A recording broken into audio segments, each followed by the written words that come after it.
Yeah, it does. It's a place that a lot of good memories were made, but it's a business trip. We're going in to win a game. So I'm excited to go back, excited to see all the fans that supported me, but they're not going to be cheering for us this time. If you could put your finger on the fact that you returned all your skill players, upgraded your offensive line, same play caller, offensive coordinator, why you think the offense isn't clicking at the level that it was last year? If you could put your finger on why you think that might be, what would you say? We just got to start. We just got to be more consistent throughout the games. We've put together every game. We put together some really good drives, some really good spots, really good quarters, really good halves. We just got to put it all together through an entire game. Zach talked about the input that Brian has, the offensive coaching staff has, and the game plan. Obviously, you have input as well. What have you seen from that balance between the coaches, between Brian and the rest of the guys, you and everybody, of being a collaborative effort? Yeah, I think that's pretty unique to this place, and I think that's what makes everybody love being here is that there's no egos from me to our coaching staff to Zach to Brian to Pitch to our receivers to everybody. It's a collaborative effort that everybody puts in, and so everybody can take ownership. There's a fine line, Joe, sometimes between scheming to get players open and just having your players, especially in one-on-one, go make a play against their best. How do you view that, and do you think you guys have taken enough shots in those competitive situations? Yeah, that's always the balance. You want to run plays that so everybody can play fast and not have to think, but you also want to scheme things up, have some game plan plays that you think are going to work. And so there's always a balance to find. We could probably find that balance a little better than we have, but I think we're moving in the right direction. Do you think scheming in red area, red zone, and low red area is more difficult because there's less space for the defense, or for the defense to cover? Yeah, it's always tough when you get down there, especially when you have the guys that we have on the outside, because you end up seeing some funky coverages that they might double Jamar, or they might double two of our guys that you don't really see on tape. So it's tougher to scheme things up down there. I know that I'm sure a lot happened that night. There's so many things from start to finish when y'all won the national championship. But is there anything that maybe sticks out, like one memory more than others from that night?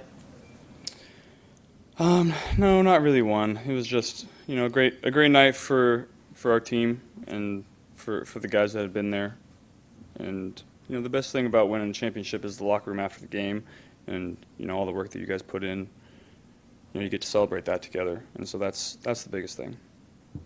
Did you actually get cited for smoking a cigar, or was that? No, I didn't get cited, but there were definitely cops in there ready to go. What sparked that, Joe? What was what was that whole, what kind of sparked the cigar thing? What was that in your, how did that become a thing? I don't know. I just, cigars are kind of a celebratory thing, and we had just won a national title, and we wanted to celebrate. Where were they from? Were they any particular brand? Or? Yeah, one of our strength coaches' family had a cigar brand that he brought for us. There's that shot of you sitting there on the couch, I believe, in your jersey, and you're smoking the cigar, and it became a massive viral kind of picture. Did you know it was going to have that kind of reaction in the moment, or you just kind of sitting there chilling and didn't expect that? Didn't even know there was a camera right there. That's all I got. Is that framed in the house? Is that framed in the house? No. I don't make it a habit of putting pictures of myself up in the house. You also, Joe, you pointed your finger at the end of the game, if you remember that. That seems to be this new thing that teams do. I think I started that, didn't I? Did you start that? I think so. Tell your No. Yeah. Like Steph Curry did that. There you go. Yeah. Maybe I did, maybe I didn't. I don't know. Back to the offense. In the process, when the ball's in your hands, what's the balance between keeping your eyes down the field, progressing with different receivers, and checking down to an open check down guy you have near the line of scrimmage? Yeah, that's always the balance that you're trying to find, because when teams are playing the soft zone against us, you can spend time down the field trying to find something that may or may not be there, or you can check it down And the key to those checkdowns is checking it down quickly as the defense is still getting into their drops, so you can get the run after the catch. And in the second half, I thought we did that very well. We had 3 drives. One was the bad interception by me, and then 2 went all the way down to the goal line. So I thought we moved the ball really well in the second half. And a big part of that was getting it down to the checkdowns and letting our running backs make those 4-yard catches into 8-yard gains. And that's going to be a big part going forward. What are the differences between being in shotgun versus under center and having to turn your back, maybe play action-wise and stuff? How is that different for you and maybe more challenging or not more challenging? Yeah, you just get a little less time to see the defense. And then a lot of defenses play different coverages based on whether the quarterback is under center or in the gun, based on tendencies.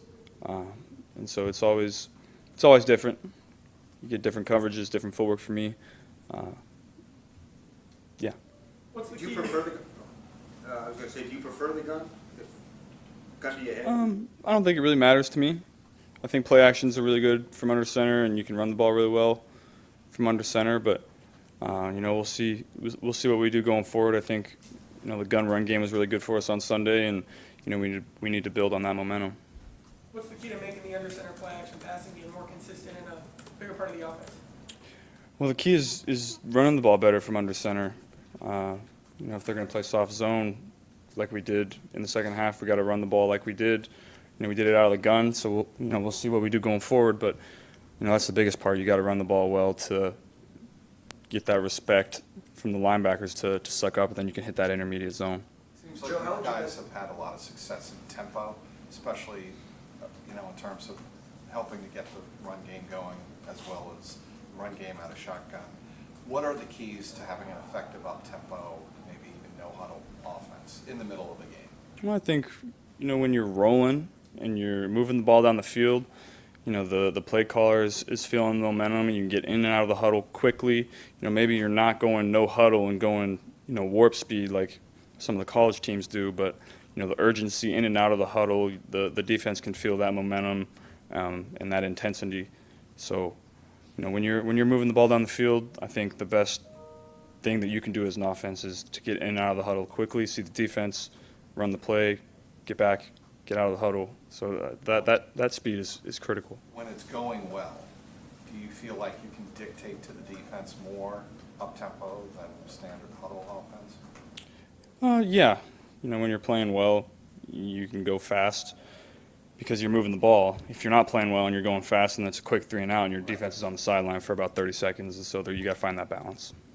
Joe, how would you best describe the team's offensive identity just 5 weeks into the season? If there's anything you want to change, what would it be entering the Saints game? Yeah, I think we're finding our stride. Slowly but surely, we're learning a lot of lessons from each game. I think our run game, it was good to see that in the second half. We need to build on that momentum, and then if we can do that for the rest of the season, then I think teams are going to feel a little less confident about playing that soft zone, and I think we'll get more chances down the field. You mentioned funky coverages in the red zone. Any other thing you've seen kind of why you guys have struggled down there to kind of score touchdowns? We can always execute better. It's tough to answer a general question like that when we've had 5 games, but I think overall teams have been, just changing up their coverages down there from what we expected. Joe, Zach has been getting a lot of heat for play calling. You guys were 2 and 3 in the last game, that late third quarter, where you had first team on one side of 5 and didn't run it once. He's taking a lot of heat for that. Is there a balance between coach probably getting too much heat for that and player execution, and where do you kind of find that balance, and how much onus do you take on that as well? I mean, every play is designed to work if we execute it the right way, right? And so you can talk all you want about the play calling, but at the end of the day, the players have to go out and execute the play the way it's supposed to be executed. And if we do that, the play is going to work. And so it's always tough in those situations, because if you go for it on 4th down and you get it, you look like the smartest dude in the world, and you don't get it, you're going to take some heat. Those are the gambles that we face every single week in this profession. Didn't go our way this time. We've had several that have. When you look at the numbers, it's a pretty stark comparison of wins and losses when you guys play with the lead, which I'm sure you're obviously aware of. But what happens now that you're getting later into the season, these games really starting matter where if you don't start with the lead offensively, how do you think you guys are going to be able to overcome that, considering it's pretty obvious when you're leading, you win, but that's not always going to happen? Yeah, I mean, we just have to start out better. We've fallen behind, but every game we fought back and ended up losing by a last-second field goal in every single one of them. So we fought back. We just got to be more consistent throughout the games. Joe, the funky coverages you speak of, either in the red zone or out in the field, different coverages than you may have seen. Is there a repeat? I mean, people say, all right, well, that worked that week. I'm going to implement it in my game plan. Do you see it on any repetition at all? Or? Yeah, people like to double Jamar down there for sure.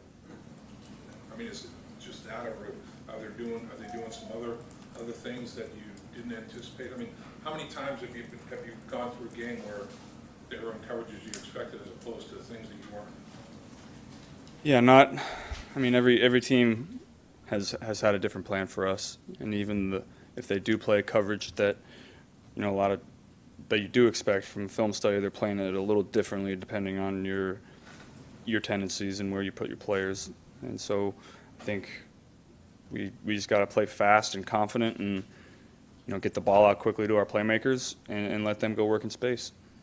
Is there anything about living in Louisiana for a couple of years that you kind of picked up and stuck with you now that you're back here? I can definitely understand Jamar a lot better than when I first got there. His accent has got less thick since he arrived. When we first got here, I was kind of the translator for everybody, trying to communicate with him, but it's gotten better. You starting to do a big Tony Satcher guy or no? I do always have that on me for sure. You only spent 2 years down there with Jamar his entire life. Do you get a sense of how big or meaningful this game is to him? We haven't talked about it. I know he'll have a lot of people there, and this game means a lot to him, just like it does for me. But at the end of the day, this is a must-win game for us. We got to go out there and execute the way we need to, and get this win so we can get back on the right track. Do you just assume that teams are going to play that soft zone now, moving forward, even if they don't normally do that on film? Yeah, I think you have to, and then adjust on accordingly depending on what they show. But I think going forward, that's what we're going to expect. So was Tyrann there that night, the night you guys won the national championship? Say that again?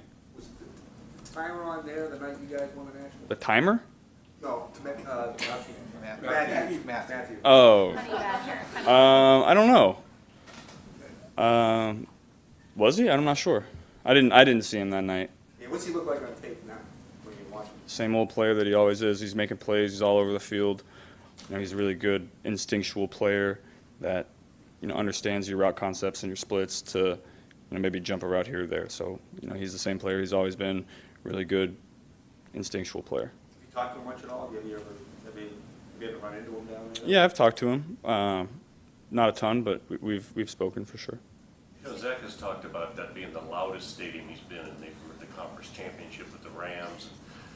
Goff couldn't understand what the signals were. Guys were doing different things. Having played there and knowing what it can be like from the other side, what kind of benefit can that be for you going into that environment?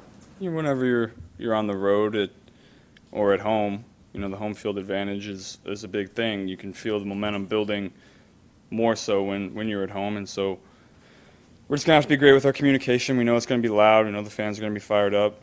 They have a really good defense that is really good at limiting what you're good at. So it's going to be a tough test for us.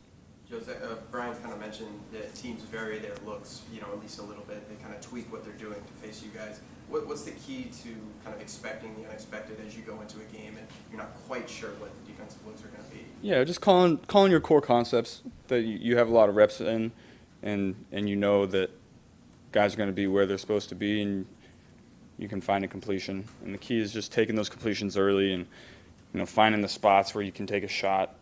They're few and far between, and so when you do get them, you have to hit them. Joe, there's a lot of people excited about what you wear to a game, as you've learned. Any kind of LSU tie-in this week? Are you giving that away yet? I haven't even thought about it yet. We'll see. It's usually a Saturday morning decision for me, so you'll find out, I guess. You use the phrase "must win." Is this a must win in that every week's a must win in the NFL, or at 2 and 3, are you feeling urgency now to get this thing going? Every week to me is a must win, and you get devastated if you don't. I'd be saying the same thing if we were 5-0. So, we're going to go out there and fight our balls off for a W. Just going back to how loud the Superdome is, what's the loudest NFL stadium you've played in so far? Arrowhead. Arrowhead is very loud.